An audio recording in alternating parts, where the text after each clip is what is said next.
Salve, salve galera! Ligado aqui no canal Fala Bira, tô gravando esse vídeo na madrugada, ainda processando tudo que a gente acompanhou nesta noite de terça-feira, na derrota do Brasil para a Argentina pelo placar de 1-0 nas eliminatórias, deixando o Brasil na sexta colocação e amargando números terríveis, né? Nesse ano de 2023, o ano pós-Copa do Brasil, muito abaixo. E, é claro, o vídeo trata sobre a gente dar nome aos bois do que se encontra a seleção brasileira. Eu acho que é uma mistura também de uma tentativa do Diniz mostrar o seu trabalho e em pouco tempo, isso requer tempo. Tem também o fato da CBF apostar no interino com a dificuldade de arrumar um técnico permanente desde o início do ciclo, que seria muito melhor para a seleção brasileira em todos os aspectos, para você ter um pouco mais também de mexer com o brilho dos jogadores, né? E ao mesmo tempo você ter ali um técnico interino e como que o jogador responde a isso, né? Ter um técnico interino ali, sabendo que vai ser um novo cara, se vai ser um Ancelotti, se não vai ser, mas tem vídeo falando sobre isso aqui no canal, inclusive um vídeo que eu gravei na terça-feira sobre essa situação do Ancelotti, se vem ou se não vem. Eu acredito que venha, mas vai vir sob muita pressão por conta do péssimo final de 2023 da seleção brasileira, né? A seleção com péssimo aproveitamento, né? O pior aproveitamento do século da seleção, né? 37%, né?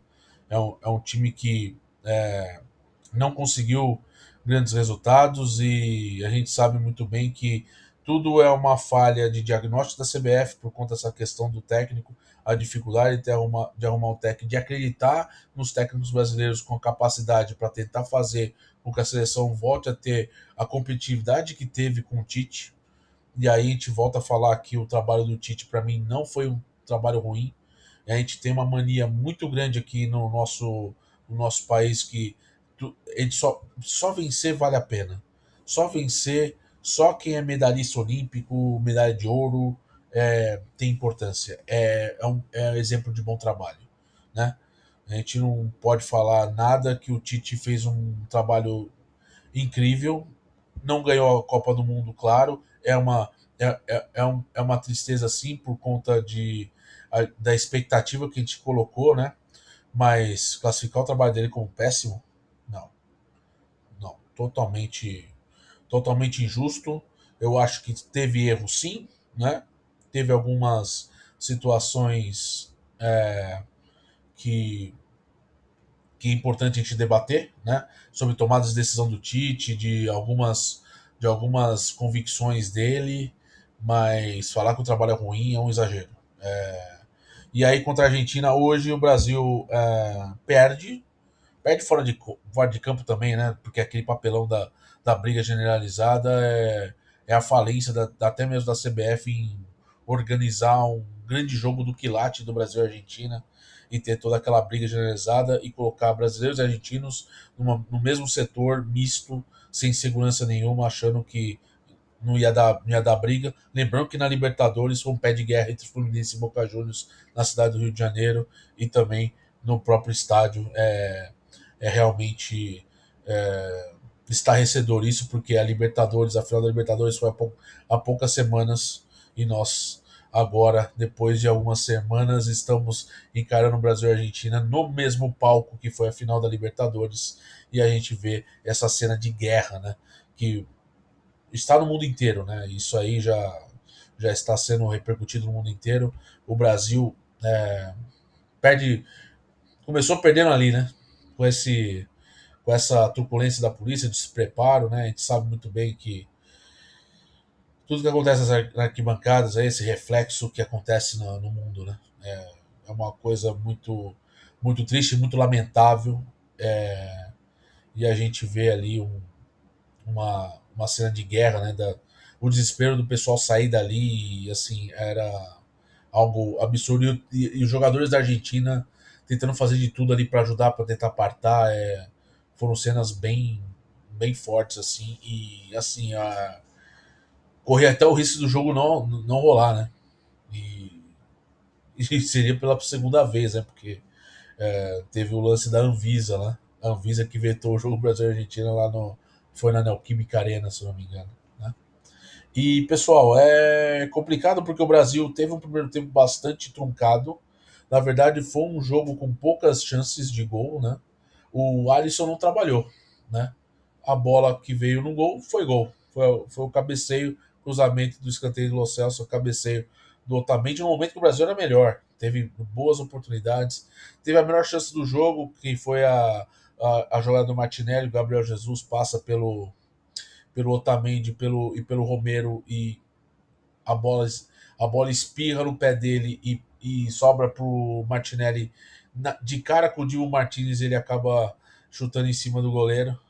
Mas o Brasil, no geral, teve um jogo que poderia ter mostrado até melhores conclusões. Eu achei o Rafinha muito mal, muito disperso. É, na verdade, temos assim umas situações para falar. Eu acho que o Diniz inventar o Hendrick para ser um cara jogar na ponta ao invés da centroavância é um total erro. Acho que o Hendrick tem que ser o cara mais incisivo, o cara referência, né? Como ele tem sido no Palmeiras, que tem mudado a história do Palmeiras no Campeonato Brasileiro, né? Mas assim, foi um jogo bastante indigesto para a seleção, né? Bruno Guimarães mal, mas assim, o André e o Bruno Guimarães são jogadores interessantes aí pro futuro, são jogadores que criam, né? Rodrigo, muito pouco. Também tentou muita coisa, mas muito pouco. Gabriel Jesus também tentou, mas assim, insuficiente, né? Para um Brasil que precisa ser mais incisivo, né? E encarando uma seleção da Argentina que vive um momento sensacional, né? Vive um momento que termina as eliminatórias nesse momento é, na primeira colocação, né? O Brasil é o sexto com 7 pontos, com 6 jogos, né? 2 vitórias, um empate e 3 derrotas. Fez 8 gols, sofreu 7. Não vence há 4 rodadas nas eliminatórias. Empate para a Venezuela, perde para o Uruguai, perde para a Colômbia, agora perde para a Argentina. E o Brasil só vai voltar a jogar nas eliminatórias lá em setembro, no dia 5/9, contra o Equador, né, jogando em casa. Depois pega o Paraguai, né, provavelmente em Assunção, no dia 10. E aí jogos importantes que o Brasil vai precisar recuperar aí, porque é muito importante por conta desses tropeços. E assim, gente, eu acho que esse momento da seleção brasileira se passa primeiro por uma crise de identidade que a seleção brasileira está vivendo. Nós temos jogadores muito talentosos, mas falta equipe, né? Falta equipe e falta mais objetividade até, né? Eu acho o Rafinha um jogador muito supervalorizado, principalmente no Barcelona, mesmo no Leeds, se destacou lá no Leeds, né? Mas é um time que hoje na segunda divisão da Inglaterra, inclusive ele saiu de lá porque o Leeds foi rebaixado, né? E, e assim, eu acho que a seleção brasileira precisa pensar um pouco melhor nas escolhas. Eu acho que tem que olhar mais aqui para dentro nesse momento, nesse momento de da safra não ser tão boa, de você ficar procurando jogadores ao mesmo tempo desconhecidos lá fora, como Emerson Royal, que todo mundo critica, o próprio Carlos Augusto, que está na Inter de Milão, ex-Corinthians, né? Mas o Emerson Royal é reserva do Tottenham, por exemplo, né? E e assim, eu acho que vale a gente pensar um pouco mais aqui dentro. Eu acho que a gente tem uma dificuldade, né, cara? Eu não sei o quanto é interessante, né, chamar jogadores daqui do futebol brasileiro e você consegue ter ali algumas opções interessantes para fazer esse time melhorar, né? Ou trazer um pouco mais de, vamos dizer assim, trazer um pouco mais de fatos novos, cara. Pô, não é possível, por exemplo, que o Lucas Moura não tenha a capacidade de estar nessa seleção brasileira, cara. Onde a gente vive uma crise de ter um meio-campista que pensa o jogo, um cara que pode ser importante, entendeu? Não é possível que sei lá, um Zé Rafael possa agregar alguma coisa também na seleção, como o Rafael Veiga tem muito pouco espaço na seleção até o momento, né? Achei que o Endrick, quando entrou, também entrou fora de posição. Eu acho que ele tem que jogar mais centralizado e realmente ali causar movimentação, porque ele movimenta bastante, tem uma força física muito boa, né? E um menino muito legal, hein? Um menino bem centrado, isso é muito interessante.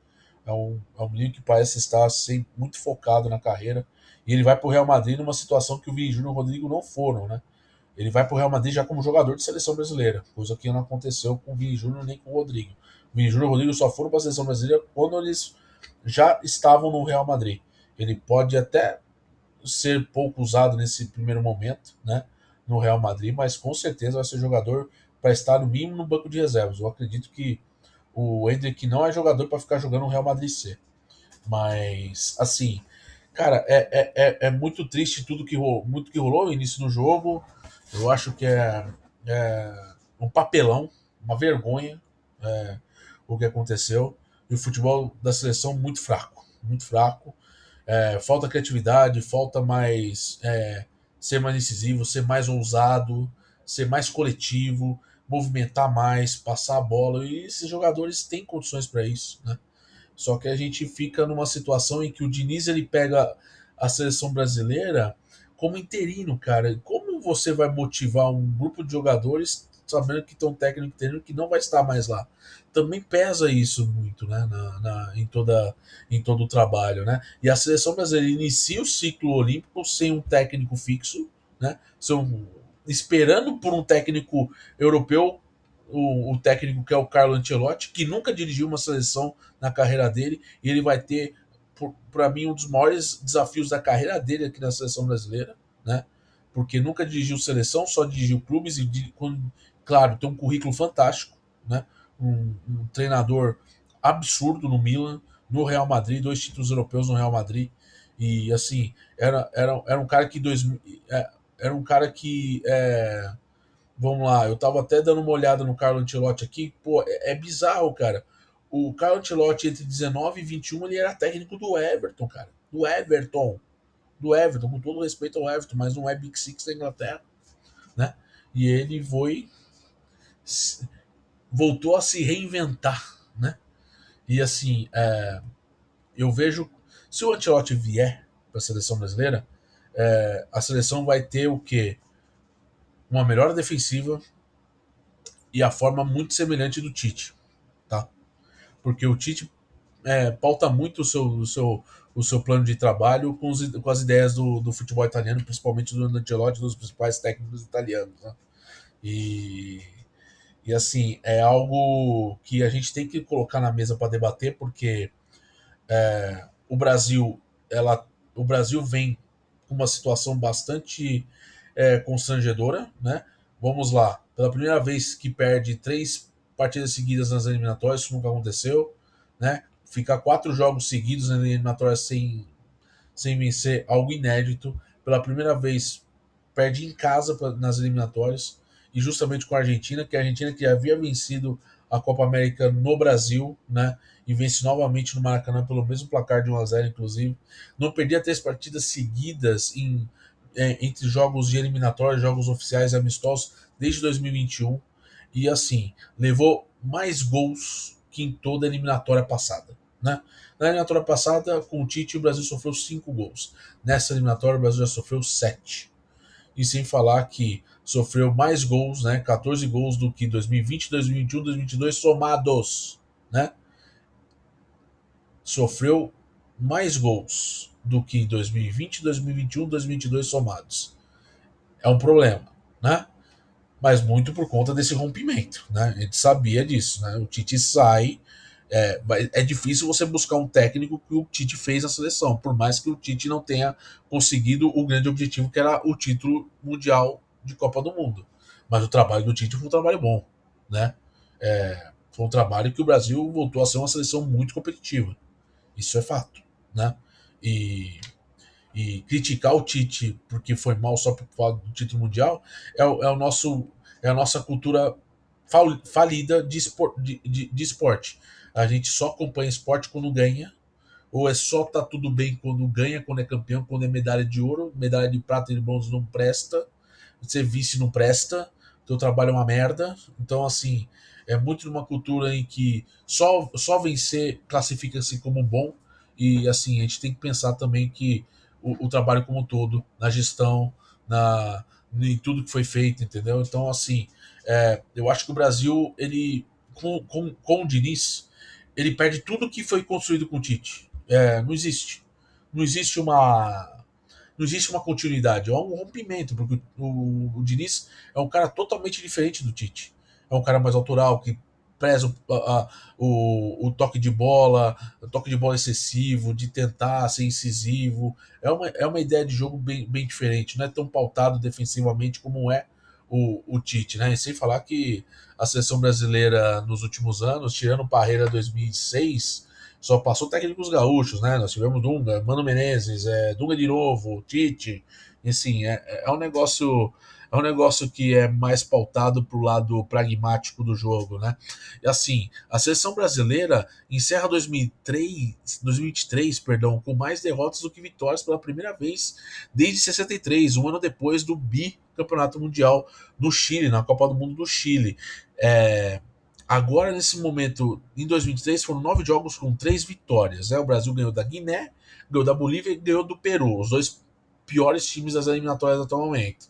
E da Guiné, que é uma seleção que não tem representatividade no futebol mundial. E depois empata com a Venezuela e perde para Marrocos, Senegal, Uruguai, Colômbia e Argentina, resultando 37% de aproveitamento, o pior aproveitamento da seleção brasileira no novo século, né? Sem falar que o Brasil fica atrás da Venezuela e do Equador na classificação geral parcial das eliminatórias e nós só vencemos o Peru e a Bolívia até o momento e assim é complicado. O Brasil poderia ter tido um jogo melhor, mas a Argentina também não fez um jogo bom. A Argentina jogou mal, né? Jogou muito mal, né? Aproveitou um lance de bola parada para conseguir vencer o jogo e foi competente, principalmente na defesa. Marcou muito bem o Brasil. O Brasil teve muitas dificuldades, mas foi um jogo extremamente faltoso. Achei que a expulsão do Joelton foi muito exagerada, acho que cabia só um amarelo. Eu acho que foi um exagero total do árbitro chileno em ter expulsado o Joelton, mas em si, no resumo da obra, faltou, né? Faltou uma ousadia, faltou você criar mais, tentar espaçar mais ali o campo para tentar promover mais espaço e justamente usar o Martinelli, o Gabriel Jesus, o próprio Rafinha para conseguir agredir, mas a gente falta o meia, cara. Cara, é inacreditável. A gente não tem um meia para pensar e meu, eu fico olhando, pô, o Neymar era o meia. O Neymar jogava recuado, até no PSG ele já jogava recuado, né? E assim, o Neymar faz falta para essa seleção, por incrível que pareça, porque o Neymar é o melhor jogador do futebol brasileiro ainda, mesmo jogando na Arábia e estando lesionado e só volta só daqui 10 meses, 8 meses, 10 meses, enfim. Ele ainda é o grande o grande cara da seleção, o grande cara do futebol brasileiro. Ele é o principal cara técnico, ele é o principal cara que muda a história do jogo num lance individual. A gente ainda pena ainda, né? Acho que o Vini Júnior é um cara que tá tentando ser o cara mais descolado, assim, tentando buscar esse lado mais da individualidade, né? E, e assim, e quando você não tem essa individualidade para conseguir fazer os gols, você tem que prezar o jogo coletivo um pouco melhor. E aí eu acho que a gente aí falta um meia para coordenar. Eu acho que o Veiga merecia mais espaço. Eu acho que até o Lucas Moura poderia estar nesse elenco, cara, mesmo experiente. Eu acho que foi um dos caras mais sucateados da seleção brasileira nos últimos anos, porque foi um jogador que foi até mesmo sucateado na Europa e foi importante em alguns momentos, tanto no PSG como no Tottenham, né? Vamos lembrar daquela grande semifinal do Tottenham contra o Ajax, que leva o Tottenham à final da Champions League com o Liverpool, mas acaba perdendo. Mas foi um grande momento do Lucas Moura e no São Paulo ele mudou o São Paulo. Né? A gente sabe muito bem disso. Né? O Lucas Moura ele foi o principal cara ali para fazer o São Paulo ser o São Paulo que conseguiu o título da Copa do Brasil desbancando o Flamengo. E eu acho que falta caras assim, meu. E assim, a gente fica numa situação que o Ancelotti, o quem for assumir, né? E a gente tem essa questão ainda, né? O Edinaldo, presidente da CBF, né? Está à espera do Ancelotti como único plano dele, né? E, e se não der certo? E se acabar renovando? E se ele der para trás? Entendeu? Uma situação apalavrada, é uma situação que fica complicada a gente falar, né? Tudo é complicado. Ficar o seu Neymar complica mais ainda, porque é o principal jogador, o principal cara da seleção, e isso é inegável. Mas quem for assumir a seleção a partir dos amistosos, após os amistosos entre Espanha e Inglaterra, que vão ser um grande teste para a seleção brasileira, e principalmente para as seleções europeias, Espanha e Inglaterra, porque a Eurocopa vai ser já em junho do ano que vem. Cara, vai ser uma situação em tanto, cara, para a seleção, porque é um momento em que o Brasil precisa melhorar. Vai precisar melhorar, vai precisar crescer, vai precisar sentir as dores, vai precisar ter resiliência, vai precisar se reinventar como um time, né? Ser mais coletivo e crescer. Isso que eu acho que a seleção brasileira vai precisar daqui para frente. Contra a Argentina vai ficar a marca, porque a Argentina é a primeira seleção que derrota o Brasil em eliminatórias dentro de casa, justamente no maior palco do futebol, que é o Maracanã. Messi sorrindo à toa, a Argentina sorrindo à toa, porque é a principal seleção, no momento atual campeã do mundo, líder das eliminatórias e com toda a justiça, e o Brasil vai ter que correr atrás do prejuízo, e aí a gente já sabe, já perdemos um ano do ciclo. Nós temos até a chegada do novo técnico 2 anos e meio para o início da Copa do Mundo, né? Ou nós temos 2024? Não, nós temos 2 anos, né?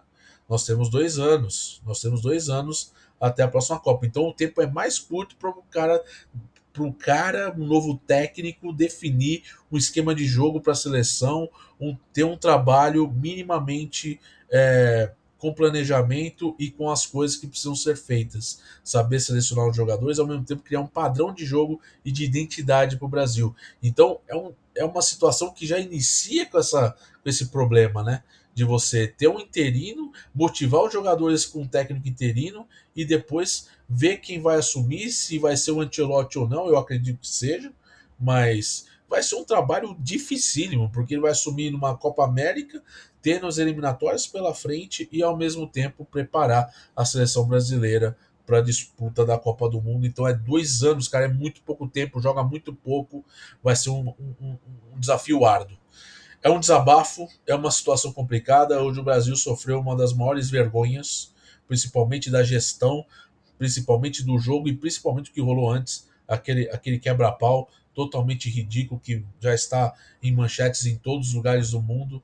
Isso só mostra o quanto a gente precisa melhorar muito o futebol como organização e principalmente a CBF abrir o olho e cuidar do futebol e da seleção brasileira, que é o nosso bem mais precioso do nosso futebol, e estamos perdendo isso um pouco, perdendo identidade. Temos que relembrar os ídolos do passado que fizeram pela seleção e o quanto eles se doaram, e a gente tem que fazer com que essa geração pense muito como as coisas foram feitas no passado para tentar repetir a mesma postura. E assim, postura de vencedor gera grandes vencedores. Então a gente precisa ter esse tipo de situação daqui para frente, principalmente com o novo técnico que virá. Beleza, pessoal? Deixe seu like, deixe seu comentário, desabafe sobre a seleção brasileira, fique à vontade.